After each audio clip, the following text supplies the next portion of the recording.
Okay, so I'm going to do a quick video on spider scales.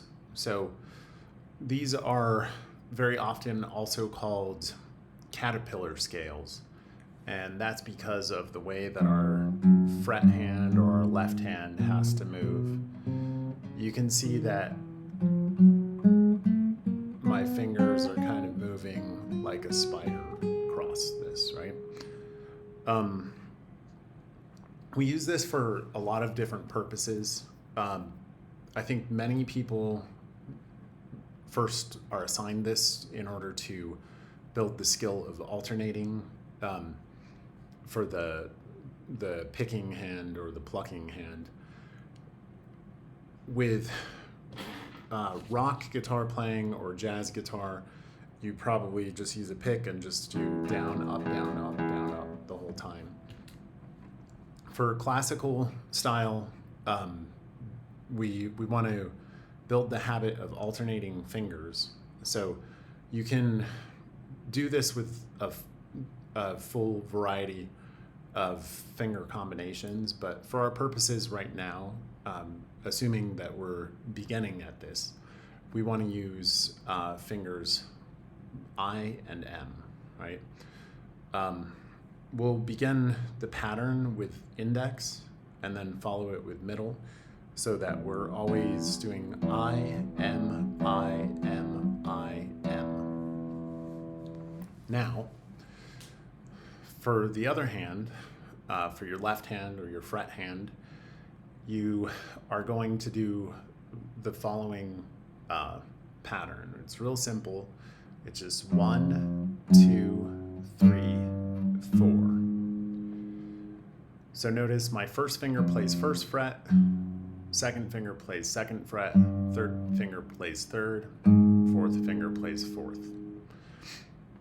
The key is to lift and only have one finger on the board, one finger pressing down at a time. I like to think of my hand being a little mechanical hand that is built with a series of hydraulic pumps, right, that control the fingers. So there's only enough air pressure in the system to press down one finger at a time. That way, if I think of this pressure, it engages one finger, and it also makes me think about not putting more pressure than necessary. Okay, so that's what our left hand is doing. The goal for both hands, or actually let me say the goal for the left hand is to, one, build dexterity, but also to build positioning. So we want to get our fingers as close to the fret as possible. And then also we want to keep our fingers as close to the string as possible before they play. So if you notice, it probably looks generally like all my fingers are pressing down, but they're not. Only the one that's playing is pressing down. So if you look closely, my fingers are lifting after they play. Now, for the two hands together, we have another goal, and that's to synchronize them. So a lot of errors that we make on guitar where we get like these clicks, very often I'll hear people say that they think that they're getting the click because their left hand is muting the string or their fingers aren't pressing hard enough. But we actually don't need to press that hard. And a lot of times we're not actually muting the string with the left hand. What's happening is that we've placed the finger too late versus when our right hand has played. So what this spider scale exercise teaches us to do is to play once we have the note secure with both hands. So that means that we've found the string with the left hand and we found the string with the right hand at the same time. If we don't have that, then I end up with things like this. And most often it comes out when somebody starts playing faster and they, you hear like things like that, right? So what you want to do is firstly practice slowly so that you're certain that you're able to get to the note in time. And then you're just going to keep going up the neck like this or across the strings for right now.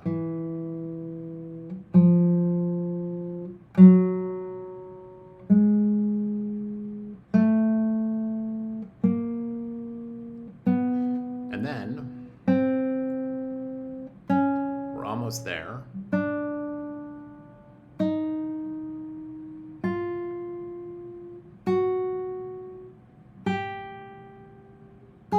Now, once I've gotten to the 4th fret on the high E, I'm going to slide up to 5th fret, and then I'm going to do backwards. And now, instead of going back down to 1st fret, 2nd fret's my lowest fret. So I go 5, 4, 3, 2, 5, 4, 3, 2, 5, 4, 3, 2, and so on.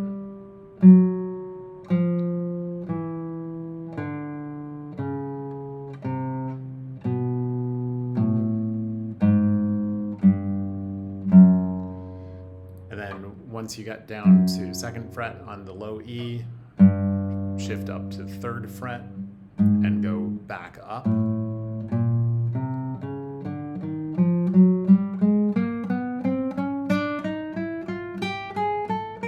And then up, and we'll do the descending pattern.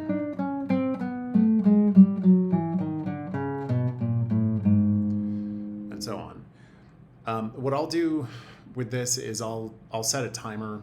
I usually do about 20 minutes, and I'll set my metronome. So that's what we're going to do next, is we're going to explore this with a metronome. But I'll set the metronome, and I'll just go up and down the neck until I've gotten all the way up here, and then I'll do the reverse and go all the way back down, go all the way back up, all the way back down until the 20 minutes are up. And you can do a variety of approaches with metronome. One very typical thing is to set it really slow on the first day of your program, right? So if you resolve, hey, we've got January coming up, so if you resolve to begin spider scale studies for the entire year of 2026, on January 1st, what you can do is set your metronome for 50 beats per minute. And then on January 2nd, you do 51 beats per minute. January 3rd, 52 beats per minute. And you just keep increasing 1 beat per minute day by day. So that's one thing. You could also just start at 50 at the beginning of your practice session, do 1 pass up and down the neck, and then jump up by 10 and see if you can do another pass up and down the neck. And then you keep going.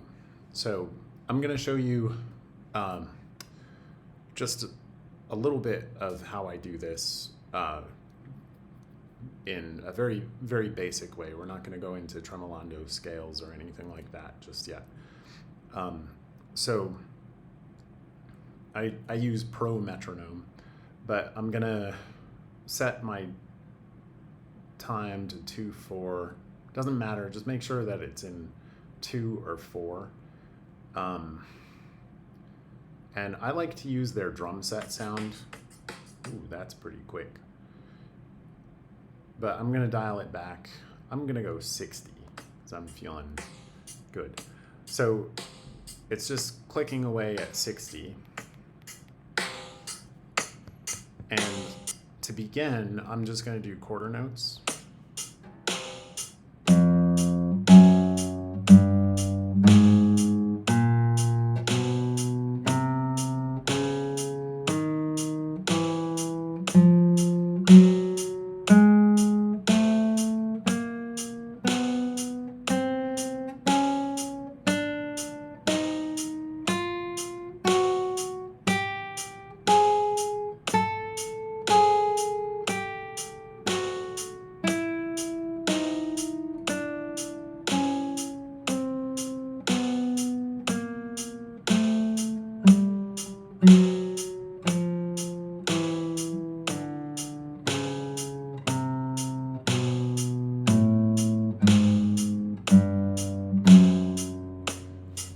So I'm going to stop there, but hopefully you noticed that I was being very careful about the height of my fingers.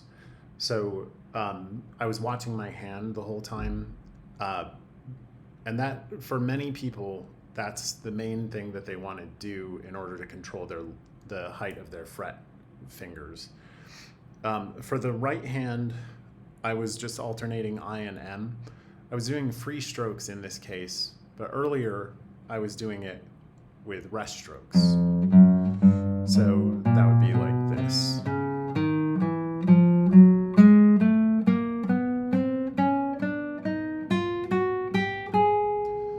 You'll want to get to a point where you're able to practice both throughout your week. You don't have to do them both every day, but just get to where you're mixing in free stroke and rest stroke. We'll explore some of these ideas further because I believe that they're really great technique builders. It doesn't force you to think about a lot, but you can make it gradually more complex. So mix these spider scales into your daily routine. Don't push things too fast. Always try to emphasize ease and manageable tasks. Don't insist that you have to play faster, because you will just kind of build discoordination between your hands rather than building coordination. So take your time, be patient, and the speed and the technique will arrive.